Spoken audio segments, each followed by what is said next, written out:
Hey everyone, this is Coach Salter, head football coach over at Bedford High School. And one of the best things I've done since becoming a head coach is getting involved with Snap Raise. In just a short amount of time, we've been able to raise thousands of dollars for things that we've needed for so long as a football team.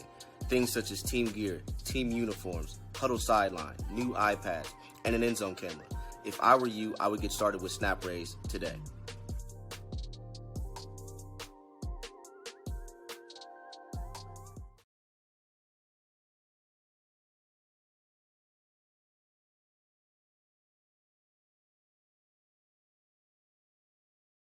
Honored to be here. Enjoy doing these. Been very fortunate to learn a lot of ball from a lot of good coaches, and none of us have all the answers. I can assure you of that, and I certainly don't think I do. But I want to be able to share some things we've been able to do well, and I'm going to go over some of that right now. So you guys feel free to put questions in the chat, and I know Craig will try to filter through those as best as possible. So we got a tight time window.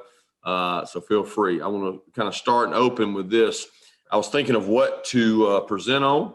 And when I thought about what to present on, let me go back here, play slow. When I thought about what I wanted to present on, I thought, what have we been good at? And what do I think maybe I could help people with and be good at in terms of trying to help people out?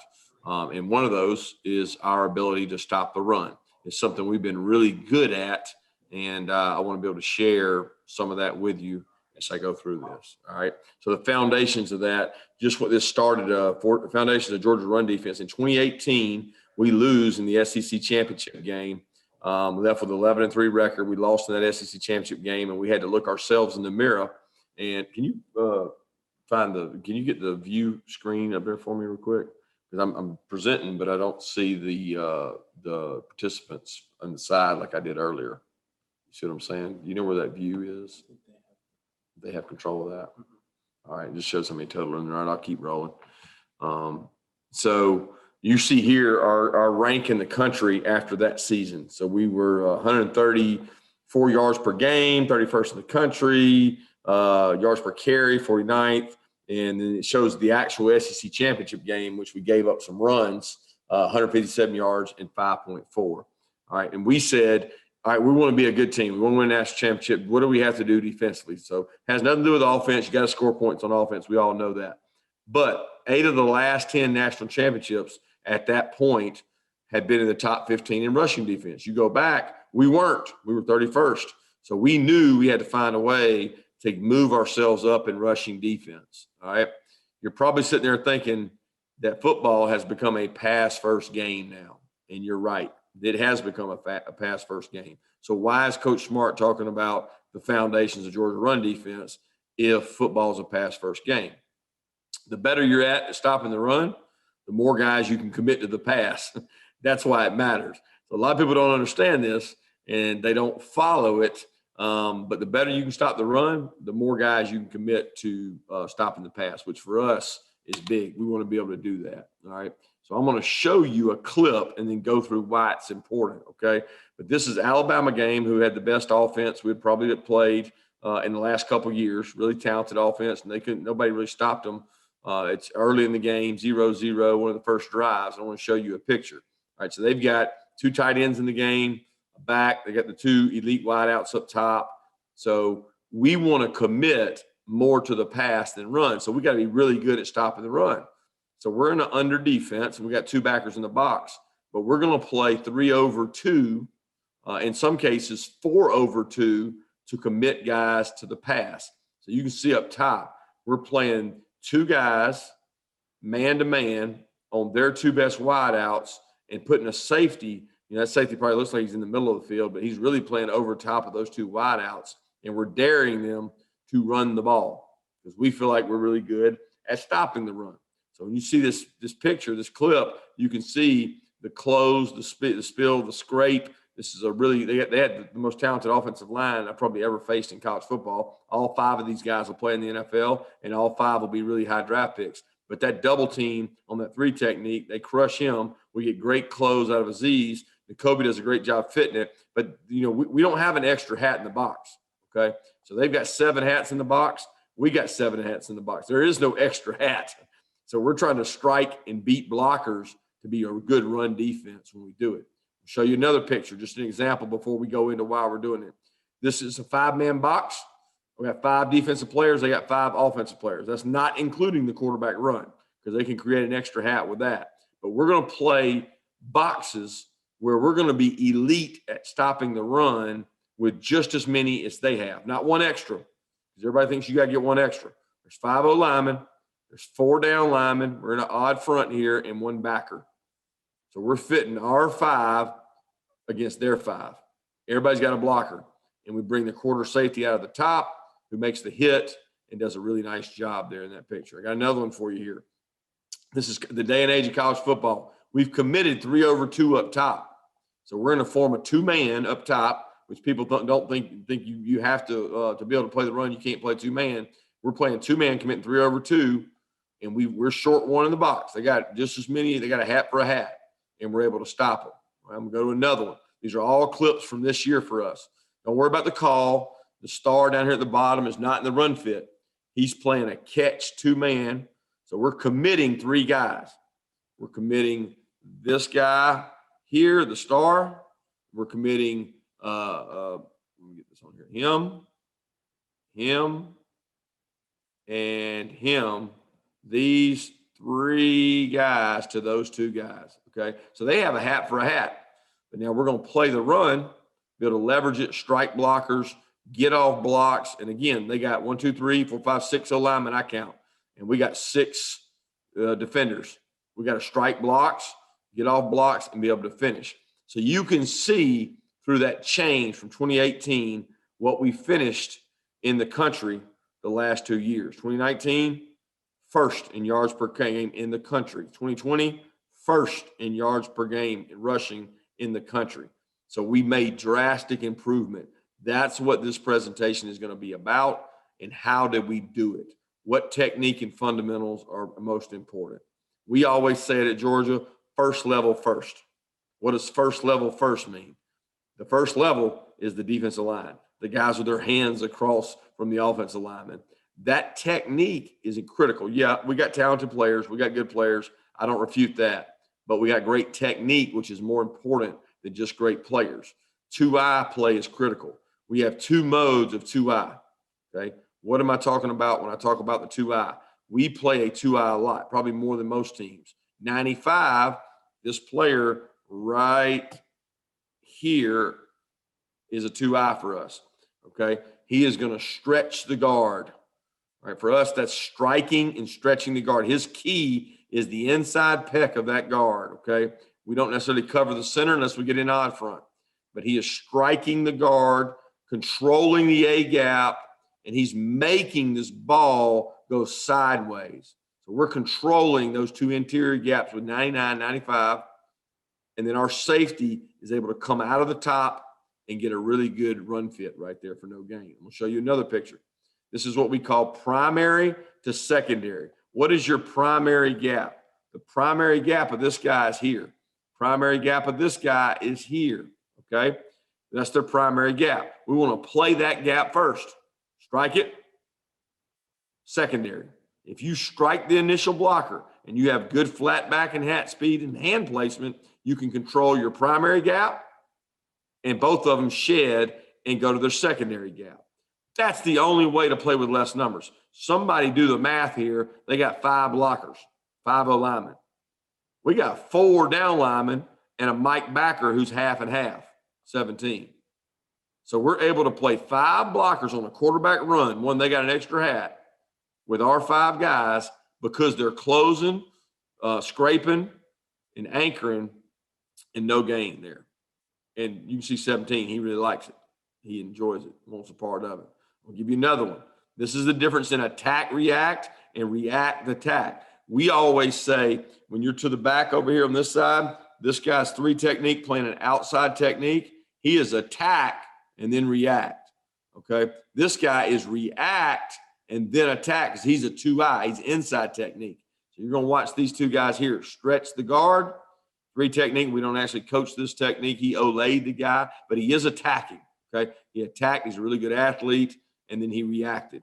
The other guy has to react to the block he gets, 95, and he's got to stretch the guard. Good job controlling the line of scrimmage. This is another example of primary gap to secondary gap. So we're going to watch 95, primary, secondary. He's controlling his primary. He's inside technique. He's not getting moved, striking. 17 does a great job of filling that hole, and 95 is going to a secondary gap. Okay, so that's we talk about the first level first. Now we're going to talk about the edge players. We talked about the interior players. We're going to talk 6 technique. And we're going to talk about what we talk about 2 gears. I think players like to have words. Players like to have techniques. One of those for us is high gear versus low gear. Let's talk about what I mean by that. This is one of our drills we do to work on 6 technique work.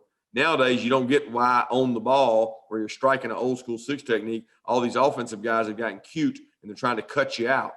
So we have to play 6 technique. We call it a running 6 technique. He's got to play it from off the ball. This is one of our first drills we do every day in practice to get good at playing a 6 technique. We strike the blocker, hands inside, we control him. But he's to the back. So when you're to the back, you're playing low gear. Low gear means I got to read things, I got to react, I got to surf. All right, and that's a low gear. So I want to show you this in game mode. So here we are, Jonathan Ledbetter. It's the same drill we just did, right?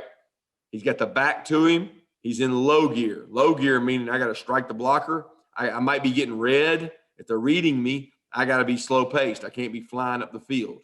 So to the back, I'm striking, controlling the inside, primary gap C, secondary gap D. Kick. Doing a good job. Now, this is a great picture of low gear and high gear. We got one player on the screen away from the back. He's high gear. He's going to set the edge, the vertical edge. The one to the back is low gear. So he's got to strike the tight end or he might get arced. You know what I mean? But with the back to him, he's not usually getting fan blocks. So let's watch these two play high gear and low gear. Here you go. High gear to one side, set the edge. 19 is low gear. Slowing down, being ready to play surf. Okay? You go right here, edge 6 technique, low gear, high gear. 19 does a nice job of what we call surf technique, like he's surfing. He's got to play cutback, boot, and reverse. The guy to the action is high gear, setting an edge, peel off, and make a play. This is the clip you actually saw a second ago. So we would have a guy to the back in low gear, right there, and a guy away from should be high gear to set the edge of the defense. So you get to see it. Now we're going to move on to linebacker play. Okay, I want to talk technique and fundamentals. We call stack fit linebackers. We have depth in the defense. We overlap runs. We're able to help on cutbacks and quarterbacks. And this is both 3 down and 4 down. So whether you're an odd defense or a 4 down defense, we believe in stacking our backers. Okay. Now the note down there at the bottom, I'm not making fun of anybody here because I know Venables is an unbelievable coach, a great coach, but everybody coaches their linebackers differently. You have stack backers, and then you have one gap defensive backers, okay? And I've been a part of both, all right? When teams run zone scheme, you can coach your backers to get downhill fast, run through gaps, okay? That's what this has been taught here. They're striking blockers just like we do, right? But they're getting downhill fast, attacking the gaps. Everybody's got a gap up there. Okay, 3 is the surf player, right? So the ball winds back and it splits them, and they're all at one level. Everybody's at one level saying, I got my gap. That is downhill play. And a lot of people, philosophy-wise, believe this is the best way to play it. Go hit your gap, take your gap, you did your job, and then you got to be able to overlap and tackle, okay? We're a little different. We're stack our backers, and we play extra on the cutback. So you saw the Clemson clip. You can see 32 there. Most people instinctively would say, go hit it. Go get downhill. He's stacking, and he falls back there. Okay, 25, he's stacking the C. He's fall back and fit. So both those guys end up fitting. I'm going to show you another example of that right here. So here we go. Over devil, we're in a one-gap defense. We got a down safety. We're in 3-deep zone. 32's got that gap. Primary, A gap, 17, B gap, fallback. So I got an extra hat, okay? Again, you can go run through that gap and commit yourself, but you won't get as much overlap. And there's good and bad in both. You know, if you run through here, he might get a tackle for a loss. But that's just not our philosophy. We want to have overlap in our defense and depth in our defense to overlap guys, okay? Middle field cheat. This is the third level. So we went first level first, second level backers, and third level safeties. There's a reason why we've been number one in the country for 2 years in a row at stopping the run. It's not because you say, well, you got the best players. Not necessarily. It's not because, you know, we put more people in the box. We don't. We play a lot of coverages to protect our corners. But one of the main reasons, I think, is this middle field technique. So when we close the middle of the field with a safety, we don't just stick him in the middle of the field. We try to eliminate explosives with our middle field safety. He helps on gap schemes, quarterback runs, and pulls and RPOs. And I want to show you why. Okay, I'm going to go back here on you. 2017 is the year. We're playing Oklahoma, getting our butts kicked. Okay, they're running up and down the field on us like crazy. We taught a technique called middle field cheat, but we weren't playing it good here. All this defense is a 3-deep defense. We're rotating to the field to play good old 3-deep zone. I mean, 3-deep zone is as old as the dinosaurs. We've been playing 3-deep in football for 100 years. But I don't like this safety. Okay, so I want you to know who I'm talking about. That guy right there. This is the technique that we changed. We said we can't play 14 yards deep in the middle of the field and be successful stopping people. We need to gain an extra hack. Okay, so they're running a counter gap scheme here, OT. Our middle field safety is forever more deep. He's not reading run pass. Okay, that's not what we want, and this was the result. Big play runs, right? Huge runs in the running game, giving up a big play run. Now I'm going to come back and show you a week later. All right, it's a week later, playing for the national championship against Alabama. Same type play, same player. He's at better depth, okay? He's at 12 yards now. He has the middle of the field in this defense. We're going to shuffle and clear your cleats. So we're going to clear our cleats. We're going to read the uncovered lineman. So whoever that might be, the center or guard, whoever you got the best view of. And we're going to see if it's a run or pass before we go to the middle. And most people would break this down and say, well, that's quarters. Okay, but he's not playing a quarter of the field. He's playing the middle of the field here and coming out of the top and making a tackle for a 2-yard gain. Right there. Big difference in that play and the week before where we had a massive run on that, and that's a good fit by him. Okay. Why do we play a cheat technique? Why do we tell our middle field safety to play a cheat technique? That's the middle field safety. Okay. Everybody see how deep he is. I would say he's at 15, maybe 18 yards.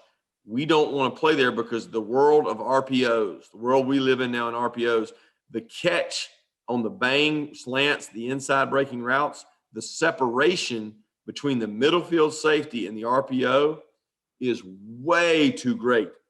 So this becomes a really hard tackle for a person like myself that played safety, much tougher than a cheat safety for us that would be aligned right here, and he would be shuffling and reading, and when he reads RPO, he flat foots, meaning he stops and says, oh, it's a run, but I'm going to key the quarterback and drive on the reception area of the throw.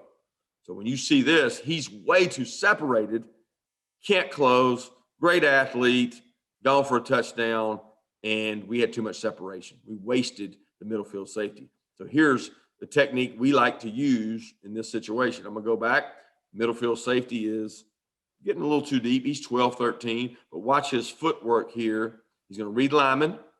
Okay. Linemen show me low hats. It's a run. Stop. The minute you know it's a run, stop and attack where the quarterback's going with the ball. And the distance between that reception, I know he didn't catch it. I know it's not the same guy, but the distance from that safety to that throw is much less. Coach, got a question from Coach German. He wants to know what's the alignment rules for that cheat safety. Yeah, great question. So the alignment rules for that safety, you can go back. For our guy, we tell him, if you're the middle field safety, we want you around the hash opposite where you're going. So wherever your middle field safety is coming from, there or there, we want you 10 to 12 yards from the line of scrimmage, and we want you to shuffle and clear your cleats and read the lineman. So we're literally replacing our stance and shuffling, and then we're reading linemen to determine, do I need to get in the middle or do I need to flat foot and go fit that run? And so we want him on the hash 10 to 12 yards away from rotation. So whichever way we're rotating, we're going to put him 10 to 12. So JR here, this number 20, you can see he's getting ready to roll to the middle right there, ready to drive. Okay, I think I'll have another one on here for you. So here you go right here. This young man has the middle of the field. He's closing the middle of the field. I want him 10 to 12, shuffle and read. And this is back when teams are using, this was Dak Prescott, using him as the extra hat and getting people out of the box. He was able to come out of the top and go run straight down like a quarter safety. Shuffle and read before you go. We got another example right here. So middle field safety is at the top. He's 10 to 12. He's got the middle of the field. He's going to read lineman. See him shuffling. Lineman tell me run, plant my foot in the ground, and then I'm going inside out to fit the run. Basically like an old option safety would be. I got another one for you here. So 16 has the middle of the field. He's probably 13, 14 yards deeper than I want him to be. He's going to shuffle and read the middle of the field. Oh, it's a run. Boom. Is it an RPO or is it a give? Okay, he's pulled it. I'm out of the top, and our middle field safety is making the play at, I'm going to say that's a 2-yard gain. He just got there. He ended up getting a little more after contact, but that's what we expect our guys to be able to do with the middle field safety. Now I'm going to talk about our run defense build a wall. So we're big on 3 things. Counter has become probably one of the top plays in college football, whether it's counter OT with a tackle or counter OF with a fullback or counter OY with a tight end. And we always talk about 3 elements of fitting the counter: the anchor, the close, and the scrape. And we make our kids all repeat this, okay? So we say there's an anchor, a close, and a scrape. And you've got them highlighted right here for you. You can see the anchor. He's going to have to be the close, and he's going to have to be the scrape. And we always find indicators for that, and we want to get great examples of being able to stop it. All right, so when you see it here, you're going to get to watch it. Anchor, right there. Don't get moved. Don't get moved. Close, scrape. And then you've got to have an element of coming over the top and get support inside and outside in. So there's your anchor, close, scrape. Here's going to be another picture. Anchor, right there where 95's at. He's going to be my anchor. He's going to be my closer. And then I'm going to have scrape right there over the top. Another picture. Anchor, 13. Great close by 15. Scrape over the top. Not only did the closer close this time, but he closed and was able to make the play. All right. Stunt helps the anchor this time. We're going to stunt the front. We're moving the front. We're actually moving from a 2-eye to a 3. We got a stunt going. That always helps on the side of the counter when you take the 2-eye to a 3. It can hurt you on other things, but we got an anchor, a close, and a scrape on all those. And there's not much movement on any one of those. So just to give you a stat barrier here and understand, explosive run is defined as a 10-plus run in the SEC, okay? So we gave up 16 of those throughout the entire 2020 season. We were first, okay? The second team to us gave up 29. So nobody was within 13 runs of us in terms of 10-plus runs. Only had 3 runs of 20 or more, which is really hard to do in the SEC, okay? 2019 in a 14-game season, we were number 1 at 10-plus and only allowed 4 20-yard runs, okay? So one year we gave up 3. The other year we gave up 4, and that was a 14-game season. And last year was only whatever it was, 10 or 11. Okay, so we've been really good at not giving up explosive runs, which we take pride in that, and we like to talk about why. The other thing we do, tackling efficiency. We don't keep the stat, but the place that does keep the stat, you can see we're tied for first in 2020 and basically third in 2019. And so you want to be a good run stop team so you can commit more to the pass. You got to strike blockers, you got to play blocks, you got to tackle well. And those are the things we do, and we drill them. So I want to show you a couple of these drills in practice and tools we use in practice. First thing is blitz mechanics. You're not going to be a good run stop team unless you run pressure some. We teach everybody in our defense how to blitz. Okay. We're not going to have a day that we don't go out there and line up. This is the early part of practice. We talked about high gear and low gear. I'm to the back. I'm low gear. Okay. So we always have a tackle there. It does no good if you don't have a tackle sitting in that spot. And that's what that guy's simulating, being a tackle. The other guy's tight end. I get read, so I got to surf and be ready to play down the line. Okay. We do the same thing here. This is a surf. I got the back to me. So if I'm a blitzer, remember now, this drill is DBs. So DBs don't blitz all the time, but they're going to learn in our spring program. We're teaching everybody how to blitz. Don't matter what position you play. If the back's to you, you're a surfer. You got to surf. That means I'm surfing. I got to play the quarterback pull. I'm not chasing the dive. I got to learn how to do it. So here it is. It happens to everybody. Watch 13. Back's to me, low gear, surf, close to the tackle. Key down in the line. Is a guard pulling? Do I got to close and hit him? No. I'm a surfer. I'm a quarterback player. That kid's done that rep 8 million times in practice. Same deal. Blitz mechanics. The DB blitzing. That DB drill with 23 is the DB blitzing. He's got to surf. Ball's given. He can close and make a play. Now, this is why we surf. People are like, well, why don't you just run and chase the dive? This is the longest run we've given up in about 2 or 3 years in our program, and we're blitzing the star. This is a guy that should have been surfing, and look what he does. He runs up the field. He turns to the quarterback. He does not surf. He opens the lane. He should be surfing, closing down. And that same picture you had on Clemson, you got on us because the blitzer does a horrible, horrible job. We get washed, but the blitzer should be right there attached to the tackle. He's not. We get split, and we had a bad middle field safety here who misses the tackle, and we're off to the races. So I want to show you the station we did. This was the actual diagram we used, and this is how we taught our players. We put them in groups.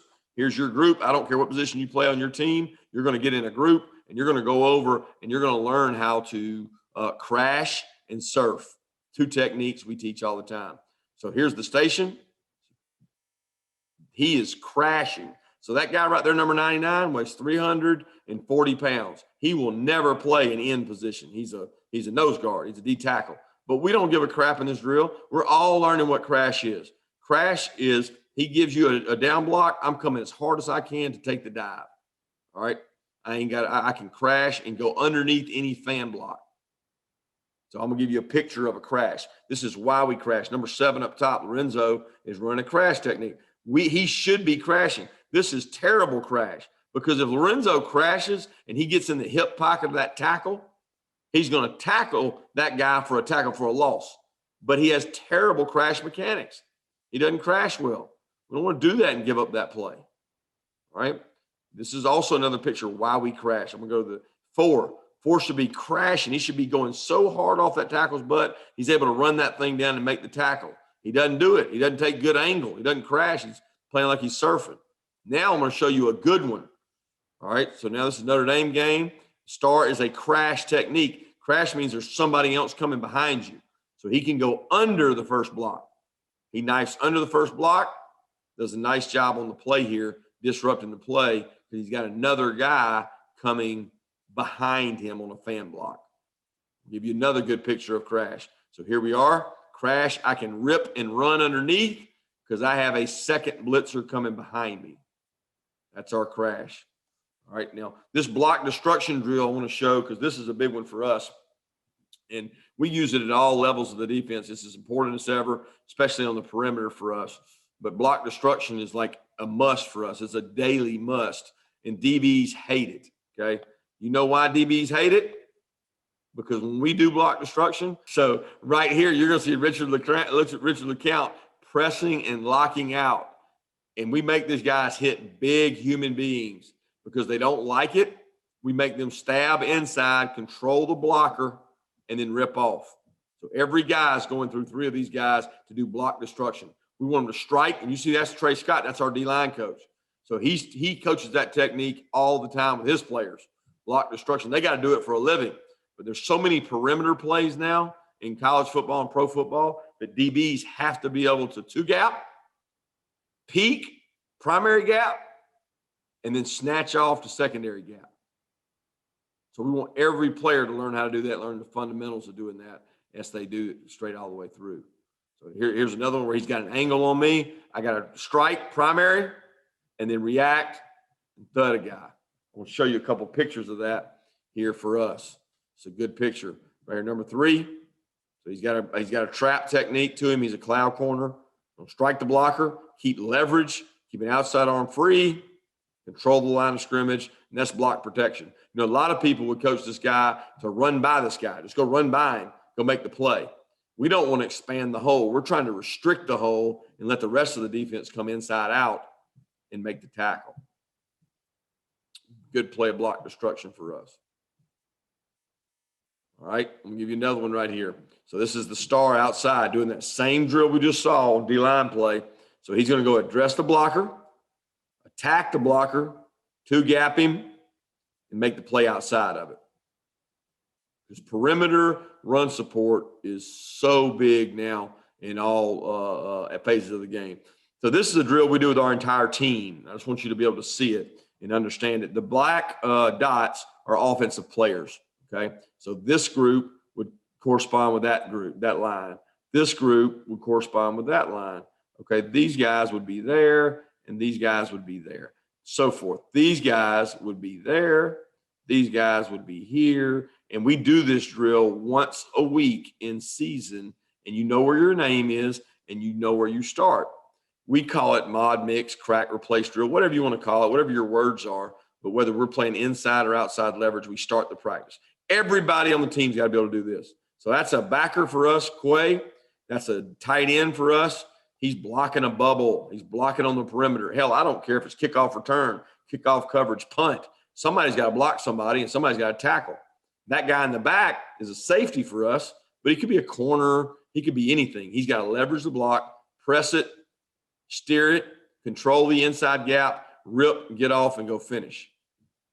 Okay? And here is it happening in a game. You're going to watch this star right here play exactly the same drill, and he's going to play off of him. Let's watch it. So they come to pin the apex player. Apex player connects with his hat inside. The safety fits off of it. It's the perfect drill that we just worked on. So I am big on drills being what happens in the game. So when I saw all these plays happening, I'm like, okay, we need to make that drill happen. 2's got to stay inside. 35's unblocked. He makes the tackle. Now we're going to go over the other side. So now we're going to change leverage every now and then, put the DB, linebacker, whoever outside. So now that receiver or offensive player is learning to get a reach block. He's got to try to pin him, and the other guy's got to fill the alley. Boom. So all we're getting is fundamentals, block and tackling, safe environment, not a lot of bodies. We're not slamming them to the ground, tackling them. We're trying to get a good fit up. Okay, so I'm going to show you a picture here. Same thing. I'm outside leverage. 7's got to control the outside. They throw the ball outside. He's maintaining it. He's controlling it. That safety trusts that he's going to be outside, and he's able to fill the alley. Fundamental football, making it happen over and over again. Okay. Next one for us is probably a little more toughness. You got to win your one-on-one. The defense has a big advantage in this one, but we challenge our guys to go undefeated in this drill. It's a fun drill for us. We called it the box drill. We open our scrimmages with it to get a little pepper going, get a little stuff going. We don't do this drill every day, okay, but we do it some. It was very important to me that we don't have a huge distance between this player and these players. I don't like old school Oklahoma where they get a running start. Why do you have them laying down, Coach? Well, it cuts down on speed. So the speed of the blockers is less, therefore less concussions, less injuries. They can't build up speed when they're coming off the ground. So it's short area. It's very critical to where their heads are and where their butts are. They got to get up, strike a block, make a tackle, wrap up, and the guy's got to score. The offensive player's got to score, and he knows he's got one unblocked player. And so we have competitions. We see what the score is in each one of these. We go all the way down the line. We got 3 camera angles on it. I'm going to go to the next box. Here it is. One guy's got to leverage the blocker. You don't know which guy's going to get blocked. The receiver has a choice, and the other guy's unblocked right there to keep him from scoring. And then we go all the way down the sideline, 2 linebackers on a tight end and a running back. Got to strike the blocker, control the block, keep your leverage, and keep him out. And then the last box for us is over on the far sideline, tight end, running back to score. You got the sideline, you got to score within the box. Toughness and energy drill for us to get that done. We do that quite a bit. The other one we like using that, everybody in college football is running different zone read option drills. And after spending a couple of years in D2 ball at Valdosta State, I thought it was important to have an option drill where we get guys good fundamentals. This goes back to that surf technique. So I went to our offensive coaches and I said, hey, do you guys want to do this drill? Well, if we're going to run the zone read, we need to do it. So this is us servicing ourselves, but I'm big on having game-like situations. So this is our drill where we want guys to surf, work on their technique. We want to close with 8. This is the exact call we had on in the Cincinnati game when the guy went for 70 yards and the guy didn't close. So we practiced this hard that week. You can see that nickel number 8. He does not close, which is exactly what happened to us in the game. He's not attached to that tackle surfing, and the guy gets a bad habit and comes all the way out. Okay. This is our offense doing it with us. We're getting keys at backer. You can see me back there coaching the safety because I'm keep teaching him to cross key this to see this guy because he's the flat defender. So I want him to see that guy. If he arcs or goes underneath, that's his read. He's got to be able to take that guy back. So you can see him going to fit. This is not a big contact drill. This is a read, key, fit drill. This drill is all about number 4, surfing. Can he surf, stay down the line of scrimmage, and play the quarterback on the pull? So it's a very good drill for keys. And the offensive guys like it if you can change up their read key. So we'll ask for sometimes to crash, which means go take the dive and go down the line. And then Stetson, quarterback, has to read it. So they're getting a real live key, and we're getting a real live run key. And I'm going to show you here us using this. This is why we do it. This is what we do and how we get good at it. You're going to see the defensive end surf, and then we're going to see the safety show up late. And I would see 13 here. He did not do a good job. He didn't turn and retrace on the quarterback, but our safety shows up out of the middle of the field. Our cheat safety shows up out of the middle of the field to save the day for us on a 3 or 4 yard gain. Again, 13 is not great, but this is why we do option drill. Because look, guys, playing 13's position now in the world is not fun. One play, he's getting this play. Next play, he's getting a counter pull, and he's got to close on the counter. One play, this guy's coming to hit him. Now this guy's arcing him, and they're reading him. I mean, he can't be right. So we want to simulate that as much as possible in practice. Here's another example of our option drill. So right here, we're in 4 down. You see him surf. I'm going to go back to the end zone copy. You can see 13's footwork here. Stemming from 3 down to 4 down. Surf, control it. Don't run up the field. Don't be pass happy. You better get a run pass indicator before the down. Close, quarterback pull. They go flat down the line. Run him out of bounds. Coach, Coach asked, what determines if you're going to crash or if you're going to surf? Okay, crash and surf for us is based on the call. For us to run a crash, which is chase, which is us having our guy going flat down the line and being able to take him away, is going to be a call for us. When we have pressure zone, we crash more. We have guys coming hard off the edge. But our base technique is to surf, okay? So we're a surf team primarily. If we have a pressure coming on, then we allow them to crash, and they have someone else behind them chasing the ball. So thank you, Coach. Kind of how we answer that. Sure is. I'm going to show you another drill we do, and you say, why is Georgia good at stopping the run? What allows Georgia to be, one of the top teams in the country? We commit to doing half-line run in our fundamentals.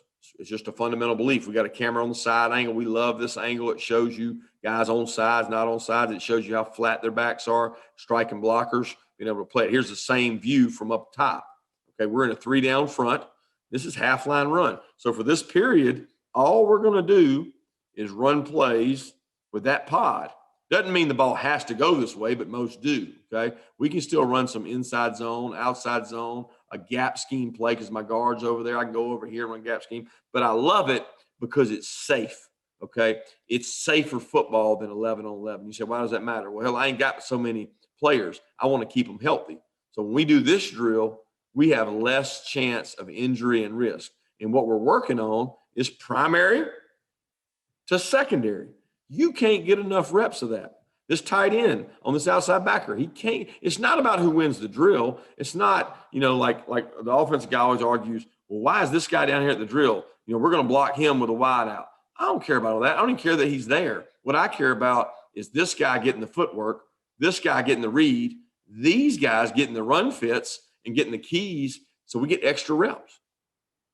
We don't see us tackling live or killing anybody. Now, this is the other side of the half line. So that rep was the first rep. Now, this rep over here is going to be 4 down.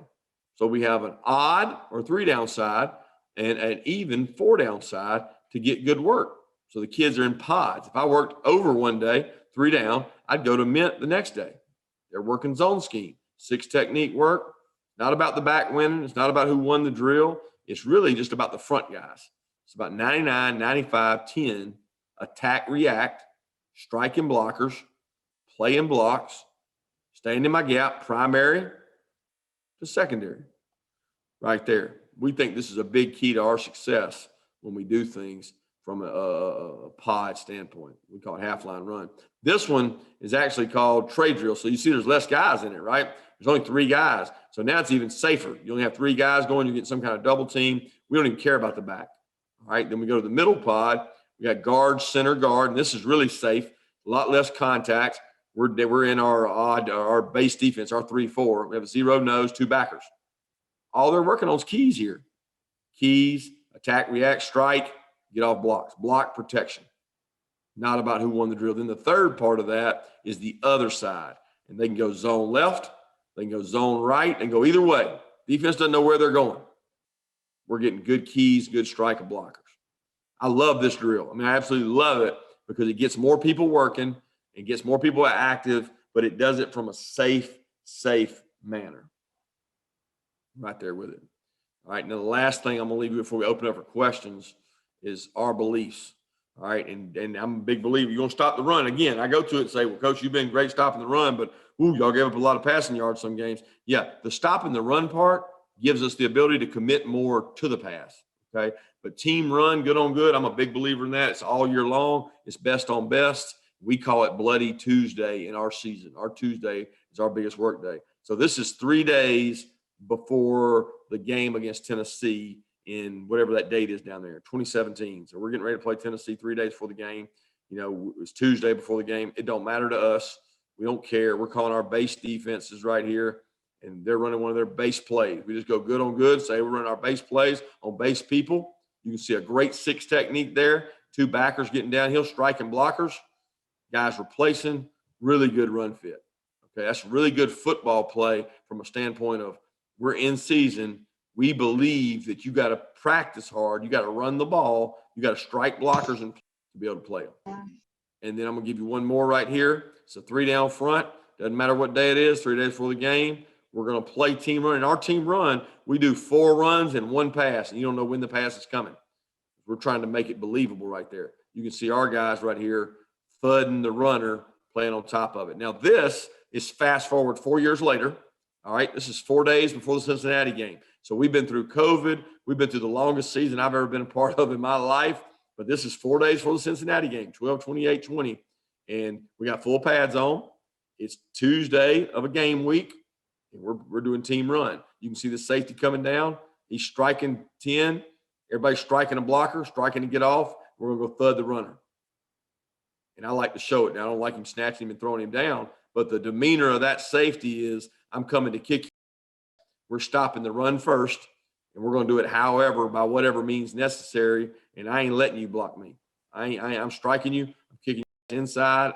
He was primary gap, inside, secondary gap, outside. Right there, ready to make a play. That's what gives you the ability to do it. Now, with that, I'm going to try to open it up for questions, and I'm going to stop my share. Okay. right there and be able to open it up some if Yeah. anybody's got anything. Yeah, Coach. Michael wants to know, I'm sorry, Coach John Carlin wants to know the cheat technique with the safety. Will you use that cover 1 and cover 3, or do you use it in any other coverages? We use it in all middle field closed. So 1, 3, I mean, I don't know I wouldn't know their numbers, but anything that somebody deems middle field closed. I personally believe the worst thing you can do is put a safety dead in the middle of the uprights and stand him there and tell a quarterback the middle field's closed. So we never play middle field closed with a guy dead in the middle of the field. He'll be away from the rotated safety and he'll be scooching or he'll be shuffling and reading, but he'll never just be lined up in the middle because I want him to have an angle on the middle of the field. And that helps us when we do play split safety, quarters or cover 2, that he's not always lined up there. You know, the quarterback's got to figure out, is it split safety or is it middle field closed? All right, thank you. Coach Thomas McFadden wants to know what's your coaching point on the surfer's eyes in the backfield with quarterback, running back exchange or mesh? Great question. So our surfer for us is always keying the tackle's outside pad, okay? That's the first thing that can hit him in the face, all right? So first thing I'm gonna do is figure out, is it a runner pass stance? Because if it's pass stance and he's got a stagger stance and he's getting ready to pass set, I ain't wanting you to surf. I want you to go get a sack, okay? But if the back's to me and I'm in a level stance and I feel like I'm getting zone read, I'm getting all the run indicators, I need to be ready to react and surf. First thing he sees is shoulder pad. Shoulder pad goes down. That key goes down. Now I'm closing down the line, but I've got to look down the line of scrimmage because the hardest thing on kids is there a guard pulling? Am I getting a second level puller that I've got to go close on the counter, a gap scheme play, or am I getting red? You know what I mean? That veer block doesn't tell me what's coming. I got to throw my eyes down the line of scrimmage and see what's coming back at me. And we do so many drills that our kids get used to, okay, as a tight end coming to cut me, well, he can't legally cut me in college football unless I turn to him. We don't turn our shoulders. We stay square, which protects us from the cut, okay? But then when we get a counter or gap scheme, we key that guy coming at us and we go try to blow him up. We don't say box and we don't say wrong arm, okay? We close and we're 2/3 outside that guy, 1/3 inside, trying to be really thick on his kneecap of the puller to make sure we get good close. But the surf technique for us is very hardcore work. We do it every day. Okay, so is that the aiming point you're talking about for your crasher also on any kind of action back at him? You know, now the crasher has anything at him, he's going underneath the first block. So the first thing a crasher's got to do is discern, is it coming at me or away from me? So if any action comes to me, fan block, anybody gives me a face, I'm going under a face. And I hate to say this, but if he gives me his ass, then I'm going off his ass. So if he's turning away from me, I'm trying to go off his ass. If he's turning to me, I'm going underneath him. I got you.